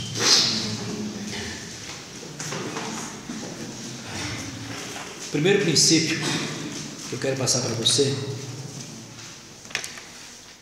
é que oferta é uma honra que só os que são salvos, que só os que participaram do dom da salvação de Deus têm o privilégio de ofertar. Primeiro princípio do pensamento. Quem oferta? Os salvos. Chega um cidadão ali na porta, com a Hilux bonita, 2014, aquela parte traseira, cheia de 100 notas de 100 reais, tudo novinho, trincando as notas. Chega ali, chama o Ricardo, que é o tesoureiro. Não, eu queria dar uma oferta aqui para a igreja. E abre, né? Aí os olhos do Ricardo. Aí o Ricardo, obviamente, né, volta para novamente, né? Depois do empate inicial. Aí vai conversar com ele. Não, rapaz, eu sou espírita e eu sou muito bondoso, sabe? Eu gosto de fazer bondade com as pessoas. E vi que seu tempo está inacabado, né? Eu vim trazer aqui a oferta para vocês, aqui, para ajudar vocês a terminar a obra aqui. Aí o Ricardo disse, mas para a gente receber a sua oferta, o senhor precisa receber Jesus como seu Senhor e Salvador. Nós não podemos aceitar a oferta do Senhor. Eu falei, não estou preocupado, não estou interessado nisso não, só quero deixar a oferta com vocês aqui. É muito dinheiro, imagina uma traseira daquela lá, só com nota de 100, não sei quanto é que dá, mas não dá muito dinheiro. Olhando, né? Mas eu falei, não estou interessado em crer em Jesus não, é que eu sou uma pessoa boa, eu estou aqui para ofertar. O que é que vocês acham que eu quero dizer para ele? Ficaram em dúvida? Vocês acham que o Ricardo ia receber esse dinheiro de uma pessoa que não quer crer em Jesus? Que incoerência seria essa? Ricardo falou, meu filho, então eu sinto muito, mas aqui a gente não vai aceitar sua oferta não, porque aqui nós só recebemos oferta de pessoas salvas, de pessoas que creem em Jesus. É o primeiro princípio, irmão, que a gente tem que observar no Novo Testamento. Tem que ser salvo para poder ofertar na casa de Deus, tem que participar da salvação de Deus. Não é de qualquer pessoa que a gente recebe dinheiro não, como muitos fazem por aí fora não, porque 3 João, versículo 7, lá fala que eles nada recebiam dos gentios por causa do nome do Senhor. Romanos 16 a mesma coisa, a oferta deles tinha que ser santificada, crendo em Jesus. Não quer crer em Jesus, nada de oferta, ainda que seja muito dinheiro, que seja pouco dinheiro, que seja 10 reais, tem que salvar, tem que ser salvo. Primeiro princípio. Nos entenderam? Só recebemos oferta de quem é salvo, de quem é regenerado, de quem nasceu de novo. Não estamos aqui para aceitar dinheiro, por mais bondoso que ele fosse. Não estamos aqui para aceitar esse dinheiro. Nosso objetivo não é dinheiro. Para vocês terem uma ideia, de um irmão em Brasília, muito rico. Esse irmão ele só mandava o dinheiro, todo mês ele mandava o dinheiro para Brasília, para o gasofilácio da igreja de Brasília. Compromisso de oferta, estava lá com o irmão, o dinheiro dele. Os irmãos um dia pararam. Pai, o negócio está errado. O irmão só está mandando dinheiro, o irmão não veio numa reunião de partir do pão, o irmão não veio numa reunião ministerial, o irmão não participa de um serviço da igreja, não está comprometido com nada da igreja, mas está só mandando dinheiro. Para muitos isso seria maravilhoso, né? Desde que o dinheiro chegue, tudo bem. Aí não, irmão, sabe o que os irmãos fizeram? Por isso que eu amo a igreja, sabe? Por causa da sinceridade dos irmãos, da preocupação que eles têm conosco. chamou o irmão, quase que falo o nome dele. Irmão, olha, a gente tem visto a fidelidade do irmão, agradecendo o Senhor tremendamente pela sua fidelidade, pela sua participação nas ofertas de riquezas materiais. Mas, irmão, você nunca vem das reuniões, você não vem sábado, você não vem domingo, você não participa de nenhum serviço da igreja. Querido, simplesmente assim não dá para continuar. É bom as suas ofertas, mas não estamos preocupados com a sua oferta, não. Estamos preocupados com a sua pessoa, com o seu bem-estar espiritual. Como é que você vai para reabilitar diante de Deus? Você acha que é só o dinheiro? Você acha que é o suficiente? Você está comprando o seu lugar lá no reino milenar? Você vai comprar o seu direito lá? Não, filho. Você tem que se comprometer com o Senhor. Tem que se comprometer com a igreja. Então, a partir dessa conversa que os irmãos tiveram com esse irmão, a vida dele mudou. Participa, está ativo, está servindo e continua ofertando. Agora sim. Amém. Os irmãos entenderem que não é o dinheiro, não, irmãos. É a sua pessoa. Amém. Agora, se a sua pessoa vem como Ló, os bens vêm também. Porque se tem uma necessidade, a gente está pintando um local, quer melhorar o local, precisa de oferta, precisa de compromisso de oferta. Para quê? Para poder são as despesas que o local nos dá. Então, o primeiro princípio que nós temos que observar, tem que ser salvo. Se é salvo, nós recebemos a oferta. Se não é salvo, nós não recebemos a oferta. E se é salvo, se não vem para a reunião, só dá o dia, também pode parar também, não precisa dar também mais não. Tem que vir para a reunião, tem que servir. Inclusive os irmãos da irmã da recepção estão precisando de gente para servir, que ela quer botar a gente na escala. Procure essa irmã para poder servir, tá bom? Segundo princípio,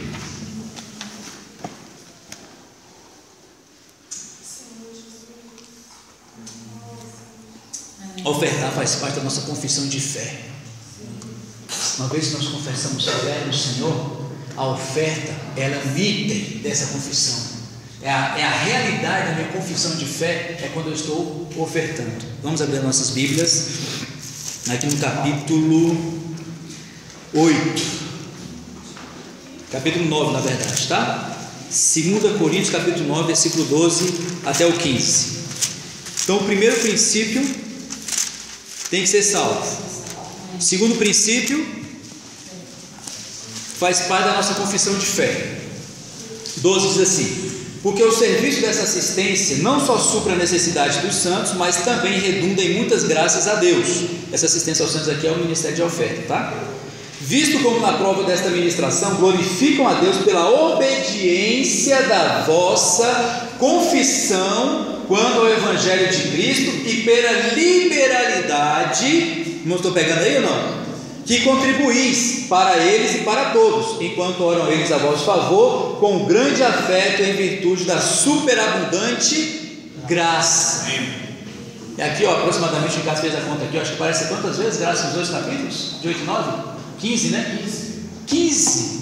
Nesses dois capítulos aqui, em 39 versículos, 15 aparece a expressão graça, e é sempre um superlativo, é sempre a superabundante graça, é sempre a liberalidade, é nunca a questão de avareza. Então esse é o segundo princípio, faz parte da nossa confissão de fé. Está aí o texto para nós. E essa aqui, irmãos, ela é a mais importante, um dos que eu considero mais importante, a oferta como expressão de amor para com os santos. Ofertar é uma expressão de amor, não de obrigação, não de lei, de amor aos santos. Vamos ler lá 2 Coríntios 8 e 9. 2 Coríntios, aí rapidinho, só virar versículo 8 e versículo 9. Olha só esse aqui versículo. Quem está com a Bíblia aí pode dar um glória a Deus. Não vos falo na forma de mandamento.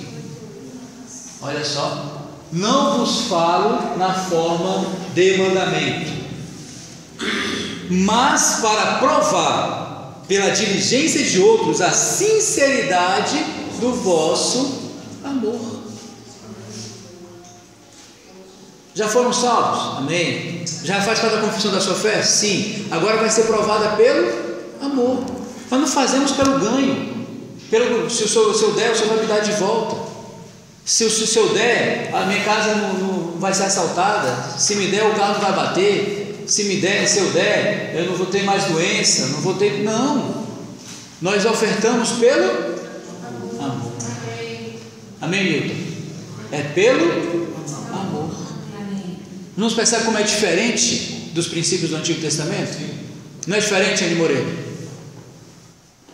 É diferente ou não é? É diferente. Princípio aqui é o princípio do amor. Nós ofertamos pelo amor. Por isso que Paulo já fala, ele podia ter apelado aqui para o mandamento, para tocar e coagir os irmãos lá, para poder ofertar, para mandar oferta para a Judéia. Ele podia.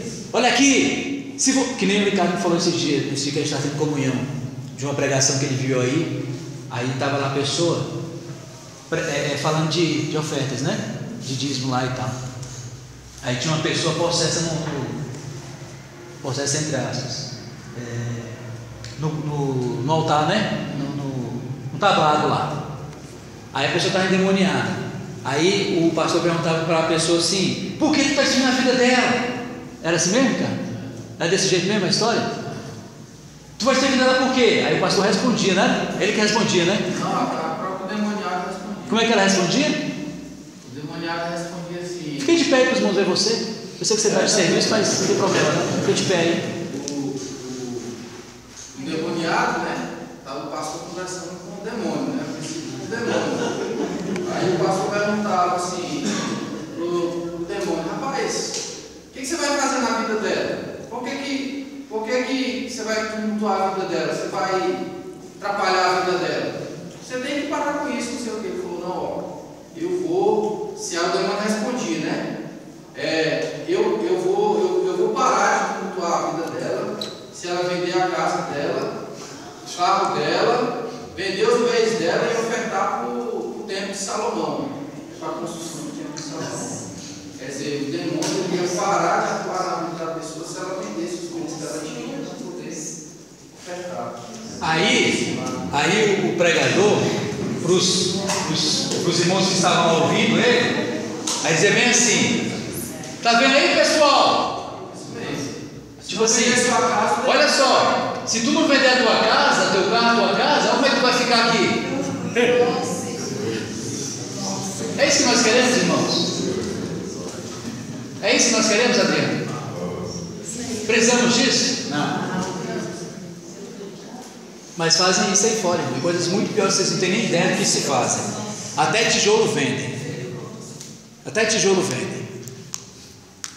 Veja como o negócio está terrível. Tinha muitas outras coisas para falar, mas o tempo, Deus me livre, não para um minuto aquele relógio ali. Coisa impressionante. O quarto princípio, irmãos, a oferta é como expressão de generosidade, não de avareza. Imagine você encontrar um irmão necessitado. Um exemplo de generosidade. Numa necessidade, você tem um bolo de chocolate gostoso. Aí você reparte esse bolo em 10 pedaços. Aí você pega uma parte, que vai representar os 10% do bolo, e dá para o irmão. Eu pergunto para você: esse meu gesto é um gesto de generosidade? Não. De generosidade? Não. Porque eu estou dando 10% para ele, então fica com quantos? Isso é uma expressão de avareza. Uma das coisas que eu estava vendo nesses dias, eu conversando comigo mesmo, falando: rapaz, eu percebo que às vezes eu tenho mais do que eu preciso. Eu tenho mais do que eu preciso para a manutenção da minha vida. Minha esposa também tinha, conversando com ela, sapatos, né? Que as irmãs gostam muito de sapato. E estava aquele monte de sapato. Eu falei: meu filho, por que você não pega um pouco desses sapatos aí e oferta para uma irmã? Dá para alguém? Você não precisa, você não usa nem todos. Aí, claro, sempre que você fala de dar, há uma certa resistência, né? Mas igual o Senhor foi na presença do Pai Celestial, o Pai tocou o coração dela, ela foi lá, recolheu um bocado de sapato que ela nem sabia que existia e ofertou para umas irmãs. As irmãs, sabe o que as irmãs falaram? Graças a Deus, eu estava precisando. E a minha amada esposa com aquela quantidade de sapato lá. Hoje ela tem só o suficiente para ir para o trabalho e para vir para a reunião. É mais do que nós precisamos, não é? Então nós podemos pegar do que nós temos. Esse dia eu fiz umas camisas que eu tinha lá em casa, que eu já quase não usava mais, boas ainda, saudáveis. Qualquer pessoa pode usar, não vai passar vergonha. Peguei as camisas, não, é sério, não vai passar vergonha. Qualquer lugar que ele for vai ser bem visto, não é quando não é resto, não. Tirei um bocado, está aqui, vou abençoar alguém com essa roupa. Abençoar. Deus tem me dado tanto.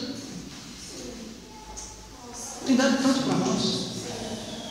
Vamos deixar de ser avarento. Sim. Apegado ao dinheiro. Sim. Apegado aos bens. Nossa casa para receber os irmãos. Não é, Mateus? Aquele dinheiro que você pega, uma oferta especial. Senhor, uma oferta. Vou botar um gasofilaço. Comece cedo para você ver, Douglas. Cedo. Quanto mais você começar, melhor. Mais livre da usurpação do diabo você vai ser. Então, quarto princípio: oferta como expressão de generosidade e não de avareza. Quando nós vamos colocar a nossa oferta no gasofilácio? 4 perguntas para os irmãos, para nós, todos nós. A primeira: qual deve ser a verdadeira motivação do coração do ofertante? Qual é a motivação de nós quando vamos ofertar na caixa de oferta? Segunda: a quantidade a ser ofertada deve ser determinada pela contabilidade mesquinha imposta pela lei, que é 10%, ou deve ser a expressão de um coração generoso, cheio de louvor e gratidão por todos os benefícios que Deus nos tem dado? Segunda pergunta. Terceira: que tipo de sentimento existe no coração no momento de separar a oferta? Alegria ou tristeza? Louvor ou pesar? A gente poder checar o coração quando formos botar o dinheiro na caixa do gasofilácio. E a última: o que o coração sente depois de ter lançado a oferta dentro do gasofilácio? Qual é a sensação que o seu coraçãozinho sente quando você bota a oferta lá? Desejo de ofertar mais, se caso tivesse, ou sentimento de dever cumprido? Nós precisamos checar o nosso coração quando nós ofertamos. Como eu falei, não estamos preocupados com o dinheiro de ninguém, mas o dinheiro, ele faz parte da nossa vida devocional. Ofertar faz parte da minha vida devocional, tanto que faz parte da minha confissão de fé. Mas qual é o sentimento que eu tenho quando eu vou até a caixa do gasofilácio, que ele está ali agora, guardando o lugar para... está até difícil para entrar. Aleluia! No gasofilácio, qual é o sentimento que tem quando você vai botar lá? Essa é a nossa preocupação. Amém. E espero diante do Senhor que nós possamos vencer a usurpação do dinheiro, tirar da nossa cabeça a maneira como fazem aí fora, de uma forma mesquinha, de uma forma interesseira, de uma forma barganhadora. Nós fazemos porque nós amamos. Nós fazemos porque nós somos salvos. Nós fazemos porque nós confessamos, a nossa confissão de fé faz parte. E nós ofertamos porque nós somos generosos. Eu não sei se esse aí foi o contrário, né? A generosidade desconhece os limites mesquinhos do dízimo do Antigo Testamento. A sua capacidade de dar não parte daquilo que possui, mas do quanto a obra de Deus necessita. A generosidade não se preocupa com quanto lhe sobra, mas se preocupa com o que ainda falta para o avanço do reino de Deus. Se dependesse tão somente da alma humana mesquinha e conformada a este século capitalista, quanto de seus recursos seria ofertado ao Senhor? Essa pergunta nos leva a refletir e considerar que muitos cristãos ofertam seus dízimos ao Senhor movidos pelo medo das maldições da lei. Outros gananciosos buscam por meio do dinheiro garantir as bênçãos sem medida, de que falou o profeta Malaquias, que Deus haveria de derramar dos céus. Movidos por esses dois sentimentos carnais, o medo de perder o que tem e a vontade de ganhar fortunas, é que muitos ainda levam seus dízimos aos grandes centros religiosos. Medo e ganância. E nós não somos assim. Depois vocês vão ler no capítulo 8 e capítulo 9 de 2 Coríntios. Ali vai dar todos os demais princípios para nós. Essa palavra eu creio que é para poder nos ajustar nesse quesito tão importante que às vezes leva muito de nós tropeçarmos. Eu vou falar rapidamente do uso do que é colocado na caixa de oferta. É bem rápido, não vou mais tomar tanto tempo dos irmãos. Eu peço perdão, mas eu creio que foi necessário para a gente poder, uma vez nós estamos recebendo vários irmãos aí, amém? Amém. Nós estamos tratando com todas essas questões pendentes na nossa caminhada. A nossa pessoa tem que estar correta, o nosso ser tem que estar sendo primeiramente oferecido ao Senhor, como os macedônios fizeram. Paulo lá elogia eles, dizendo que eles se entregaram primeiramente ao Senhor e depois a nós, pela vontade de Deus. Eu espero que sempre quando surgir uma necessidade de oferta, você ore ao Senhor, você volte seu coração para Deus, fala quanto que a gente tem que ofertar. Em Brasília teve uma vez a caixa de oferta lá, né? Se você quiser ver a origem da caixa de oferta, aí em 2 Reis capítulo 2, versículo 9, tá? A caixa da oferta, eles fazem do jeito que os irmãos estão fazendo hoje, é bíblico também. Aí eles, o que eu ia falar? O uso das ofertas. O primeiro deles é para suprir as necessidades da igreja, do local de reuniões, do prédio que nós construímos, que há muitas necessidades, né? Como eu falei, pintura, paga de água, paga luz, paga telefone. Nós temos uma pessoa que serve aqui, que é a irmã Severina, ela também recebe também desses dízimos também, tá? Então, um desses usos aqui, os israelitas, eles praticavam isso. Aquele dízimo que eu falei que era obrigatório, que era para a manutenção do templo, nós também estamos praticando aqui também. Não sei se o relatório está sendo feito, Ricardo. O relatório é um natural que tem se preocupa efetivamente de fazer, né? Não está atualizado, não. Então nós temos que falar com ele para ele poder fazer, para que haja transparência na questão do uso dos recursos materiais que os irmãos têm ofertado, que é para os irmãos terem segurança diante do Senhor, que as suas ofertas que você deposita no gasofilácio, seu compromisso de oferta, eles são muito bem gastos, tá? Não tem ninguém surrupiando o seu dinheiro, não tem ninguém pegando dinheiro e botando debaixo do colchão, não tem. Isso eu posso garantir para os irmãos. Tanto o Ricardo quanto o Natal escolhendo dessa parte, eu botaria minha carteira na mão deles, com os cartões que não tem dinheiro, mas botaria na mão deles. Eu confio nos irmãos. Amém. Isso é muito importante. Confiança. E o diabo durante muito tempo quis tirar a confiança entre os irmãos, colocando dúvida no coração dos irmãos. Chegaram até a dizer, nesses boatos que teve em relação ao Bucafé, que saía dinheiro do Bucafé para o irmão Doni. Uma das maiores mentiras que existe.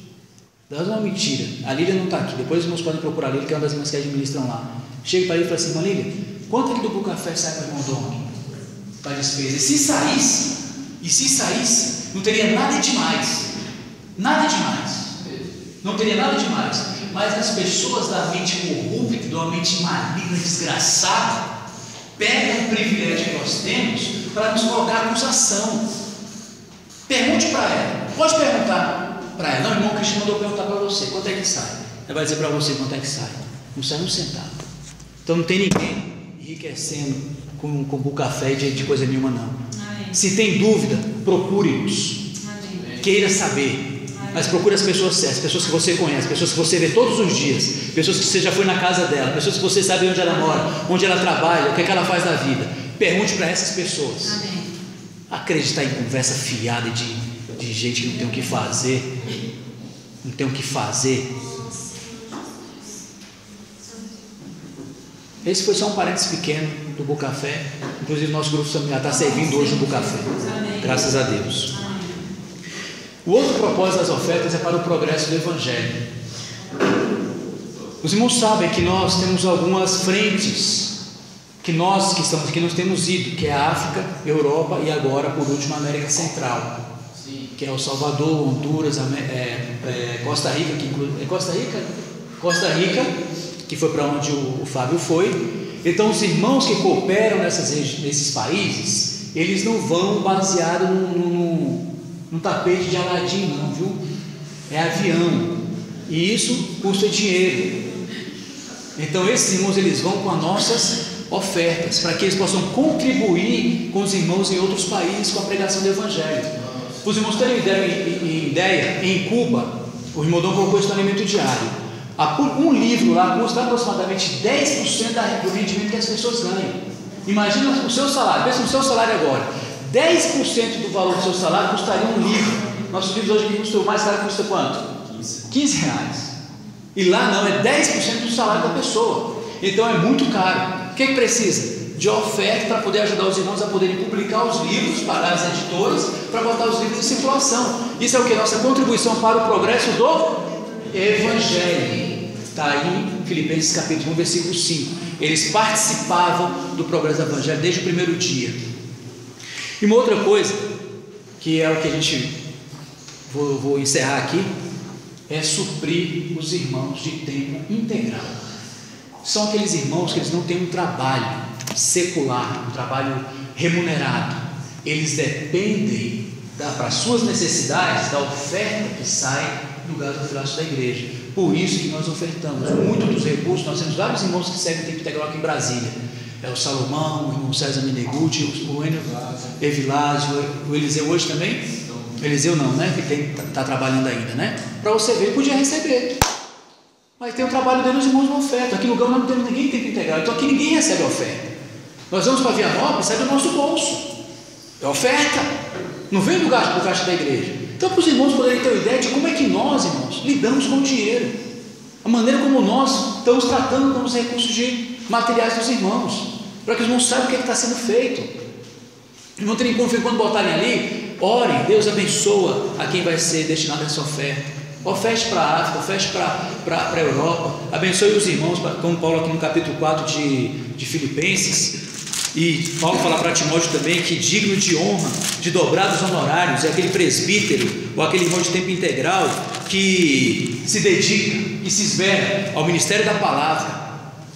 Esses são dignos de honra. Isso que eu falei, se saísse do café com o irmão, não teria problema nenhum. Problema nenhum. Mas por causa dos comentários malignos, diabólicos, que muitas vezes nós aceitamos porque nós já temos uma coisa errada no coração, aí nós pegamos, opa, tá vendo? Eu sabia, rapaz. Corrija seu coração, meu santo. Amém. Corrija seu coração, Deus vai te abençoar. Amém. 5:17 e capítulo 4, do versículo 10 ao versículo 20, vai falar da oferta que Paulo recebeu dos filipenses para poder suprir as suas necessidades. Não era mais necessidade do progresso, porque o progresso do evangelho depende de quê? Passagem aérea. Então o dinheiro foi dado, não foi? Precisa de que mais ainda? A estadia deles, o dinheiro vai para isso. Aí agora só que ele também tem necessidades ou não? Ou não, ele é um anjo? É um ser humano. Ele tem que comprar desodorante, ele tem que cortar cabelo, muito bem. Tem que se alimentar. E às vezes tem que encontrar uma pessoa necessitada. Quando estiver pregando o evangelho, tem que ter um dinheiro extra para poder ajudar a pessoa. Porque não é só você pregar o evangelho, você tem que ajudar materialmente. Por isso que às vezes nós fazemos vários levantamentos aqui para mandar para a África, porque os irmãos têm necessidades. Então saiba a maneira como está sendo usada o seu dinheiro, a sua oferta. Amém. Irmãos de tempo integral, nós contribuímos também com esses irmãos. Por isso que às vezes no envelope está lá, irmãos, não sei mais que os irmãos mudaram lá. Depois vê isso aí. Mas é importante a gente poder transmitir para os irmãos, porque isso faz parte da nossa vida devocional. Temos um casal de comportores aqui. E temos, claro, não é que eu ia esquecer do nosso amigo, eu ia chegar lá. E nós temos um comportor, Diego, está aqui, ó, Igreja no Gama, expansão interna e externa, reforma do local, Fundo Único Regional que atende África, Europa, Amazonas, SEAD, comportores e o programa de rádio que ainda está tocando ainda hoje. O meu irmão, por exemplo, que está morando aqui na Ponte Alta, que foi liberto do alcoolismo, graças ao Senhor por nossas orações, ele falou para mim: eu escuto todos os dias o programa de vocês, e está sendo abençoado ricamente. Então está aqui depois, como amém, seja generoso, tem dificuldade, viu? Para colocar lá. E o último princípio que eu não falei é o princípio da semeadura, e aqui eu vou encerrar mesmo. O princípio da semeadura está no capítulo 8 e 9. Se você semeia pouco você vai ser farto. Se você dá pouco, você também recebe pouco, tá? Você dá muito, recebe muito. É o princípio, é a lei da semeadura. Porque aquilo que o homem ceifar, aquilo que o homem semear, isso ele também ceifará. Então, a minha oração, o meu desejo para a igreja no Gama é que nós sejamos, queridos, generosos. Não só conosco, tá? Mas também temos uma preocupação com as pessoas menos necessitadas também, as pessoas pobres. Você às vezes conhece alguém que é pobrezinho, né? Um dia a minha Margarida falou para mim de uma vizinha dela muito pobrezinha, e eu fiquei tão contente com aquilo, porque você vê um irmão, porque tiraram isso da gente, sabe? Passaram essa responsabilidade nossa para os espíritas. Isso eles fazem muito bem. Eles cuidam bem dos pobres. Eles cuidam dos pobres. Eles fazem de tudo para ajudar as pessoas. E os cristãos não estão num patamar tão alto de orgulho religioso que eles não ajudam as pessoas não ajuda a família necessitada, não está dificuldade financeira, tropeçou, não ajuda, não se preocupa. Não, Deus tem nos abençoado, vamos semear, isso é semeadura. Claro que você não vai manter a pessoa no vício o mês inteiro, mas é uma questão ocasional. Tem princípios para ajudar também. Não dá tempo de falar tudo agora, mas eu creio que nós possamos vencer a usurpação do dinheiro e assim sermos pessoas generosas e liberais, esquecendo que a oferta não é só o dinheiro que colocamos no gasofilácio. A sua pessoa, Vitor, é uma oferta, sacrifício vivo a Deus. A roupa que você tem para a reunião tem que ser a melhor que você tem, porque você está vindo como oferta. É uma oferta viva, tá? Não é uma oferta morta, não, é uma oferta viva. Pense nisso. Vamos checar o nosso coração de acordo com essas 4 perguntas que eu fiz para os irmãos. E assim nós vamos receber novamente a abundante e a superabundante graça de Deus. Amém? Amém? Os irmãos me perdoem pelo tempo, não deu para falar tudo que nós queríamos. Só esclarecimento para o café, errado. Só esclarecimento para o café. Depois disso aí já vai ter os 2 avisos, anos tá? atrás, os irmãos ofertaram para o café, igreja do Gama, junto com a oferta particular de alguns irmãos.